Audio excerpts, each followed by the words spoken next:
Bolalar va kattalar diqqat e'tiborini rivojlantiruvchi super mashq. Bu yashirilgan rasmlarni ichidan topish mashqi. Bunda e'tibor beradigan bo'lsangiz, mana bu atrofdagi turgan turli xil predmetlar mana bu gullarga suv quyayotgan qizcha kartinkasining ichida yashirib qo'yilgan. E'tibor bilan qaraydigan bo'lsangiz, bularni ketma-ketlikda topa olasiz. Masalan, mana bu yerda toj turibdi. Toj esa mana bu yerga teskari shaklda berkitib qo'yilgan. Keyingisi atrofga e'tibor berib qaraydigan bo'lsangiz, mana bu qoshiq yoki cho'mich mana bu yerda shlyapaga berkitib qo'yilgan. Ko'ryapsizmi? Siz buni farzandingizga mana shunday qog'oz shaklida chop etasiz. O'zingiz ham albatta buni bajaring va bajarish jarayonida olasizda. Qoshiq qayerda turibdi? Bu yerda belgi qo'yib qo'yasiz. Keyingisi toj qayerda edi?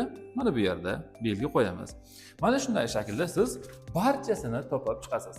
Agar farzandlaringiz 2 yoki undan ortiq bo'ladigan bo'lsa, barchasiga bitta qog'ozni berib, atroflicha o'rganib chiqishni, to'liq topishni topshiriq qilib bering. Agar farzandingiz bitta bo'ladigan bo'lsa, o'zingiz birgalikda buni bajaring.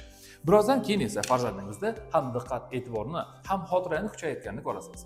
Shu va shunga o'xshagan mashqlarni bizning Telegram kanalimizdan topishingiz mumkin.